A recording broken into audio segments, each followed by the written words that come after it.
नमस्कार, आप सभी का हमारे YouTube चैनल में हार्दिक स्वागत है। मैथ यानी कि गणित। घबराइए नहीं, मैं गणित अवश्य ही नहीं पढ़ाने जा रहा हूं, उसके लिए काफ़ी गुणी लोग उपलब्ध हैं। वैसे भी मेरा मैथ से कोई विशेष लगाव नहीं है, घबराहट होती है। पर हाँ, महान गणितज्ञ फिबोनाची के जीवन के ऊपर एक छोटी सी पुस्तक पढ़ने को मिली। फिबोनाची का जीवन बहुत दिलचस्प और प्रेरणादायक लगा, इसीलिए आपके साथ साझा करने का मन किया। उनके नाम से एक फॉर्मूला बहुत प्रसिद्ध है जिसे फिबोनाची नंबर के नाम से जाना जाता है। फिबोनाची अनुक्रम भी कहते हैं उसे, और उसी फॉर्मूला से खरगोशों के जन्म दर को जानने की पद्धति भी बहुत प्रचलित है, जिसे विभिन्न लोग भिन्न भिन्न नाम से पुकारते हैं। तो ये एक पुस्तक है जिसे हम पढ़ेंगे, एज इट इज पढ़ेंगे, और इसके लेखक का नाम ज्ञात नहीं है, इसलिए जो भी इसके अज्ञात लेखक हैं सारा क्रेडिट उन्हें जाता है। तो आइए शुरू करते हैं। मूर्ख गणितज्ञ फिबोनाची का जीवन। मध्ययुगीन इटली में एक युवा लड़का लियोनार्डो फिबोनाची दिन रात संख्याओं के बारे में ही सोचता रहता था। क्योंकि वो दिन भर वही सोचता था, इसलिए लोग उसे मूर्ख कहते थे। जब लियोनार्डो बड़ा हुआ तो उसने दुनिया की यात्रा की।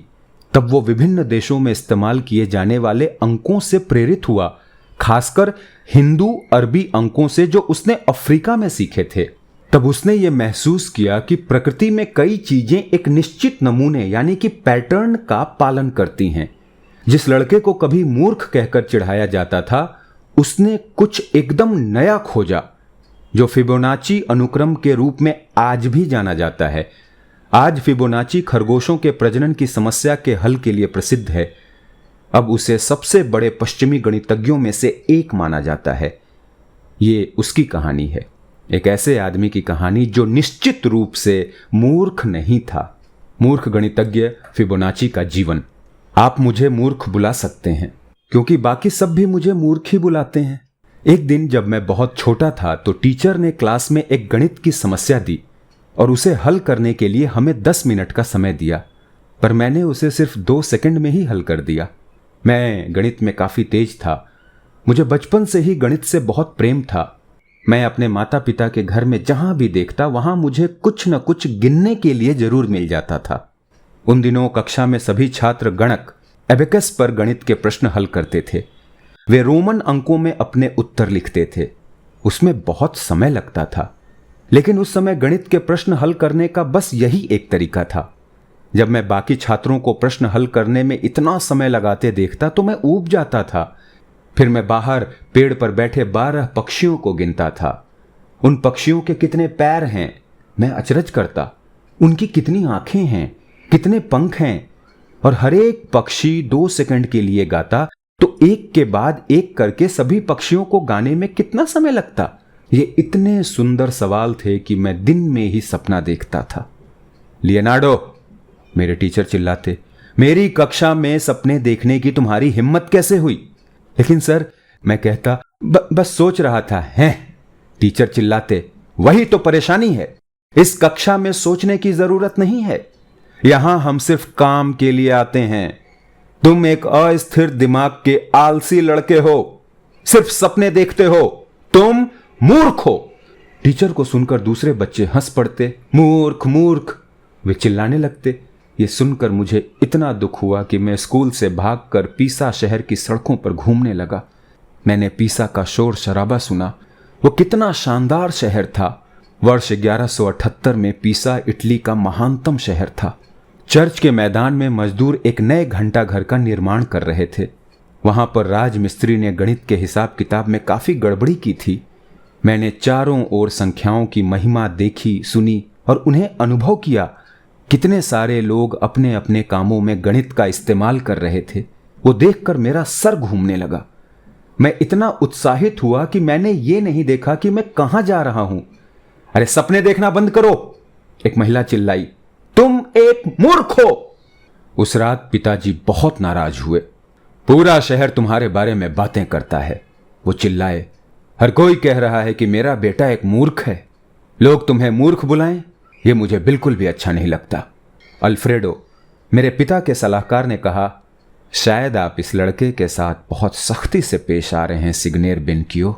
चुप, पिताजी चिल्लाए। लियोनार्डो, जल्द ही तुम मेरे साथ अफ्रीका के लिए प्रस्थान करोगे, फिर लोग तुम्हें चिढ़ाना बंद कर देंगे। मैं तुम्हें एक व्यापारी बनाऊंगा। बाप रे, मैंने सोचा मैं व्यापारी नहीं बनना चाहता हूं। अगली शाम हम रवाना हुए। उस रात मैं सो नहीं सका। मैंने बड़े दुख के साथ एक पुच्छल तारे को समुद्र में गिरते देखा। उस तारे की रोशनी में मुझे एक पुराना दोस्त दिखाई दिया। उसने मेरे आंसू सूखने तक मेरा इंतजार किया। मुझे लगता है कि लोग सबसे खुश तब होते हैं जब वो अपनी पसंद का काम करते हैं। अल्फ्रेडो ने कहा, देखो मुझे पनीर पसंद है। और लियोनार्डो, तुम्हें सबसे ज्यादा खुशी किस काम में मिलती है? संख्याओं में, मैंने बिना सोचे समझे कहा। फिर तुम्हें संख्याओं और गणित के बारे में जो कुछ संभव हो वो सीखना चाहिए, फिर तुम हमेशा खुश रहोगे। मैंने अल्फ्रेडो की सलाह मानने का फैसला किया। पिताजी मुझे उत्तरी अफ्रीका के बूगिया नामक शहर में रहने के लिए ले गए। नए देश में मैंने देखा कि अरब व्यापारी रोमन अंकों का उपयोग नहीं करते थे। वे भारतीय हिंदू लोगों से उधार लाए अंकों का इस्तेमाल करते थे। इटली में हम लिखते थे 10, 5, 1, 1, 1। यहां व्यापारी लिखते थे 1, 8, 18। जरा देखें कि यह इतना आसान क्यों है। इन अंकों के बारे में मैं और सीखना चाहता था। दिन के समय मैं पिताजी के व्यापार का हिसाब किताब करता था। रात में मैं अल्फ्रेडो के साथ जाता और मैं अजीब नए नए अंक सीखता था। जब मैं थोड़ा बड़ा हुआ तो पिताजी मुझे कभी कभी व्यावसायिक यात्राओं पर भी भेजते थे। अपना काम खत्म करने के बाद मैं हर शहर में बुद्धिमान लोगों से जाकर मिलता था। मिस्र में मैंने सीखा कि प्राचीन फिरौन, फेरो और उसके लोग कैसे भिन्नों का उपयोग करते थे। मैंने इस्तांबुल से तुर्की और दमिश्क सीरिया के बीच की दूरी भी नापी। यूनान में मैंने गणित की प्राचीन पुस्तकों से ज्यामिति के बारे में सीखा। सिसिली में मैंने भाग और घटाने के अपने कौशल का अच्छा उपयोग किया। और फ्रांस में मैंने मछली का सूप पिया। एक दिन मैंने हिंदी अरबी अंकों के बारे में एक किताब लिखना शुरू किया। मैंने उसमें कुछ पहेलियां भी जोड़ी। जैसे एक आदमी था जिसने अपने खेत में 2 बच्चे खरगोश छोड़े। खरगोशों को बड़ा होने और बच्चे पैदा करने में 1 महीना लगता है। उसके बाद उन्हें बेबी खरगोशों की अगली जोड़ी को जन्म देने में 1 महीने का समय और लगता है। हर महीने बड़े हो चुके खरगोशों की एक जोड़ी बेबी खरगोशों की एक नई जोड़ी को जन्म देती थी। फिर 1 वर्ष के अंत में खरगोशों की कितनी जोड़ियां होंगी? अल्फ्रेडो ने इस समस्या को हल करने की बड़ी कोशिश की, लेकिन वो उसमें असफल हुआ। फिर मैंने अल्फ्रेडो को उस समस्या को कैसे हल किया जाए ये दिखाया। पहले दिन आपके पास बेबी खरगोशों की एक जोड़ी होगी। पहले महीने के अंत में आपके पास खरगोशों की एक नई जोड़ी होगी जो बच्चे पैदा करने को तैयार होंगे। दूसरे महीने के अंत में 1 वयस्क जोड़ी, 1 बच्चों की जोड़ी। तीसरे महीने के अंत में 2 वयस्क जोड़ियां, 1 बच्चों की जोड़ियां। चौथे महीने के अंत में 3 वयस्क जोड़ियां, 2 बच्चों की जोड़ियां। 5वें महीने के अंत में 5 वयस्क जोड़ियां, 3 बच्चों की जोड़ियां। तब मुझे लगा कि मुझे पूरी समस्या लिखने की जरूरत ही नहीं। यदि आप इस नमूने में पिछली 2 संख्याओं को एक साथ जोड़ते हैं तो आपको बार बार अगला नंबर मिलता रहेगा। 1 जोड़ी प्लस 1 जोड़ी 2 जोड़ियां, 1 जोड़ी प्लस 2 जोड़ी 3 जोड़ियां, 2 जोड़ी प्लस 3 जोड़ियां 5 जोड़ियां। यहां इस नमूने पैटर्न की पहली कुछ संख्याएं हैं 1, 1, 2, 3, 5, 8, 13, 21, 34, 55, 89, 144, 233, 377। 1, 1, 2, 3, 5, 8, 13, 21, 34, 55, 89, 144, 233, 377। यदि आपने ध्यान नहीं दिया तो आपके पास एक साल में 233 खरगोशों की जोड़ियां होंगी, या फिर 377 यदि आपने वयस्क खरगोशों की एक जोड़ी के साथ शुरू किया होगा। मेरे काम की खबर रोमन साम्राज्य के शासक फेडरिक द्वितीय तक पहुंची। जब मैं उनके महल में गया तो उनके बुद्धिमान वजीरों ने मुझे कुछ बेहद कठिन गणित की समस्याओं को हल करने की चुनौती दी, लेकिन मैंने उन्हें कुछ ही समय में हल कर दिया। ये लियोनार्डो बहुत होशियार है, फेडरिक ने कहा। सब लोग हंसे। आखिरकार वो एक सम्राट थे। फिर मुझे अपनी उपलब्धियों पर गर्व महसूस हुआ। लेकिन एक दिन जब मैं पीसा वापस लौटा तो मैंने बाजार में कुछ लोगों को बातें करते हुए सुना। ये बोनकियो का बेटा है, एक आदमी ने कहा। वो कहता है कि हमें भारतीय संख्याओं का उपयोग करना चाहिए। भाई पुराने अंकों में क्या गलती है? दूसरे आदमी ने पूछा। अगर वे अंक रोमन लोगों के लिए अच्छे हैं तो हमारे लिए भी तो अच्छे ही होंगे। वो लड़का एकदम मूर्ख है। अचानक मैं फिर से दुखी हुआ। अगर लोग मेरी बात ही नहीं सुनेंगे फिर मेरे अच्छे काम का क्या फायदा? मैंने सोचा लोग मुझे हमेशा एक मूर्ख के रूप में ही याद करेंगे। मैंने अचरज किया कि मेरा पुराना मित्र अल्फ्रेडो इसके बारे में क्या कहता। अचानक ऐसा लगा जैसे वो मेरे साथ हो। इन मूर्खों की बातें मत सुनो लियोनार्डो, अल्फ्रेडो चिल्लाया। तुम्हारे ये अंक बेहद महत्वपूर्ण हैं। मुझे निश्चित रूप से ऐसा लगता है। मैंने कहा कि किसी दिन इन हिंदू अरबी अंकों को पूरी दुनिया में जाना जाएगा, क्योंकि मैं उनका जितना अधिक अध्ययन करता हूं मैं उतना ही चकित होता हूं। फिर मैंने समुद्र के तट पर एक फूल की ओर इशारा किया। इस फूल की कितनी पंखुड़ियां हैं? अल्फ्रेडो ने उन्हें गिना और उत्तर दिया 21। और ये फूल 13, उसने जवाब दिया। उसका क्या? लेकिन मैंने जल्दी से कोई जवाब नहीं दिया। इसकी बजाय हम सारी रात समुद्र तट पे घूमते रहे और चीजों को गिनते रहे। हमने 3 पंखुड़ियों वाले फूल, 5 पंखुड़ियों वाले फूल, 8 पंखुड़ियों वाले फूलों की गिनती की। हमने स्टारफिश के पैर गिने, सेब के अंदर के बीज गिने। देखो अल्फ्रेडो, मैं जो कुछ भी गिनता हूं और जहां भी देखता हूं मुझे वहां वही संख्याएं दिखाई पड़ती हैं। क्या तुम उन्हें पहचानते हो? अल्फ्रेडो ने उन्हें जोर से दोहराया। 1, 1, 2, 3, 5, 8, 13, 21, 34, 55। हे प्रभु, वो चिल्लाया, ये संख्याएं तो खरगोश की समस्या वाली ही संख्याएं हैं। बिल्कुल, और ये तो बस शुरुआत है। हाल ही में मैंने उन नंबरों के बारे में एक अलग तरीके से सोचा। देखो, फिर मैंने रेत में एक छोटा वर्ग बनाया, उसके बगल में एक और छोटा वर्ग बनाया। उसके बाद मैं एक आकृति बनाई जो 2 वर्ग ऊंची और 2 वर्ग चौड़ी थी। फिर एक 3x3 के आकार का वर्ग बनाया, फिर 5x5 के आकार का वर्ग, फिर 8x8 का वर्ग आकार और 13x13 का वर्ग बनाया।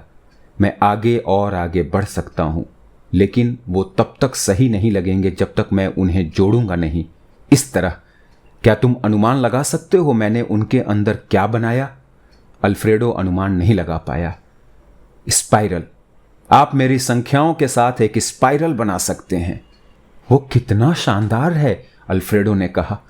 हां, वो है, मैंने कहा, लेकिन मुझे अभी भी ये समझ में नहीं आया कि ये नंबर इतने खास क्यों हैं। देखो लियोनार्डो, अल्फ्रेडो ने कहा, ये वो संख्याएं हैं जिन्हें प्रकृति ब्रह्मांड को रचने के लिए उपयोग करती हैं। प्रकृति ने उन्हें कई स्थानों पर छिपाया है, पर अभी तक कोई उस रहस्य को नहीं जान पाया। अल्फ्रेडो के शब्दों ने मेरे दिल को खुशी से भर दिया। सभी लोगों ने मुझे मूर्ख बुलाया था क्योंकि मैं हर समय संख्याओं के बारे में ही सोचता रहता था। लेकिन अब जरा देखो, प्रकृति को भी वो नंबर पसंद है।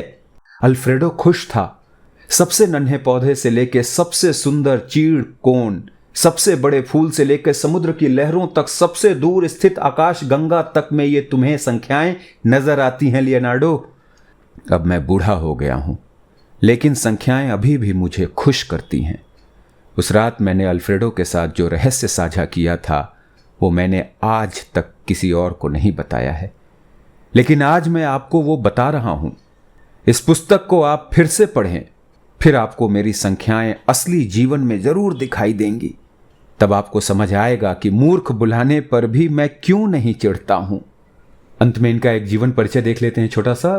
पीसा के लियोनार्डो 1170 संदेहास्पद है, इसलिए क्वेश्चन मार्क है, और 1240 में शायद इनकी मृत्यु बताई जाती है।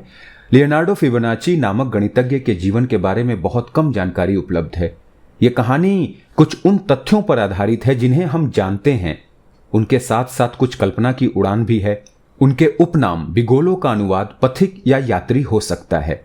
उसका मतलब एक आलसी या सपने देखने वाला व्यक्ति, एक मूर्ख भी हो सकता है। आज लियोनार्डो को मध्य युग का सबसे बड़ा पश्चिमी गणितज्ञ माना जाता है। उनकी एक प्रतिमा इटली के पीसा में स्थित है, जो प्रसिद्ध लीनिंग टावर से ज्यादा दूर नहीं है। और जिन हिंदू अरबी अंकों को उन्होंने दुनिया को पेश करने के लिए इतनी मेहनत की, आज हम उन्हीं का उपयोग करते हैं। लियोनार्डो को अपने सभी कार्यों में सबसे प्रसिद्ध खरगोश वाली समस्या के संख्या पैटर्न दिखाने के लिए जाना जाता है। आज हम इस नमूने या पैटर्न को फिबोनाची अनुक्रम कहते हैं। फिबोनाची का अर्थ है बेनकियो का बेटा। वैज्ञानिक और गणितज्ञ सब जानते हैं कि ये अनुक्रम बहुत विशेष है।